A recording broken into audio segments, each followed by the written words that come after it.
নমস্কার বন্ধুরা, welcome back to my channel Bhuribhoj. ভুরিভোজে আজকের রেসিপি সম্পূর্ণ নিরামিষ উপায়ে তৈরি গোলাপি ছানার ডালনা।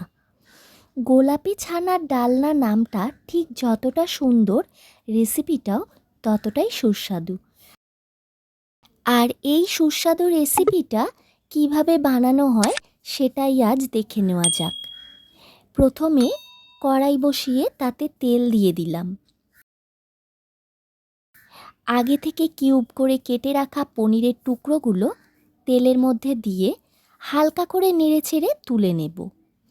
আর এগুলো তেল থেকে তুলে অবশ্যই জলের মধ্যে ভিজিয়ে দিতে হবে, এতে পনিরগুলো সফট থাকবে। এরপর কড়াইতে যে তেলটা অবশিষ্ট ছিল তাতে বেশ কয়েকটা কাজু বাদাম একটু ভেজে তুলে নেব। এখন কড়াইতে আরও কিছুটা তেল যোগ করলাম আর তার সাথে ঘি যোগ করলাম। তেলটা গরম হলে ফোড়নের জন্য দিয়ে দেব গোটা জিরে, দারুচিনি, ছোট এলাচ আর দুটো লবঙ্গ। নাড়াচাড়া করার পর একটা সুগন্ধ আসতে শুরু হলে একে একে দিয়ে দেব আদা বাটা, লাল লঙ্কার গুঁড়ো, ধনে গুঁড়ো আর স্বাদ মতো নুন।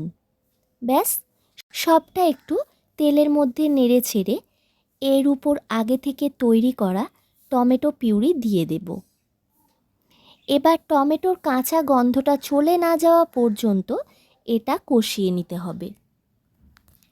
টমেটোর কাঁচা গন্ধটা চলে গেলে এতে দিয়ে দেব টমেটো কেচাপ। আবার মিনিট দুয়েক নেড়ে ছেড়ে কষিয়ে এর মধ্যে দিয়ে দেব পনির ভিজিয়ে রাখা জল। ঝোলটা ফুটে উঠলে জলে ভিজিয়ে রাখা পনিরগুলো এর মধ্যে দিয়ে দেব। পনিরগুলো মশলার সাথে মিশিয়ে নিয়ে দিয়ে দেব একটু মিষ্টি। এরপর ঢাকা দিয়ে 10 মিনিটের জন্য রান্নাটা হতে দেব। 10 মিনিট পর ঢাকা খুলে একটু নেড়েচেড়ে সবশেষে নামাবার আগে দিয়ে দেব ঘন ফ্রেশ ক্রিম।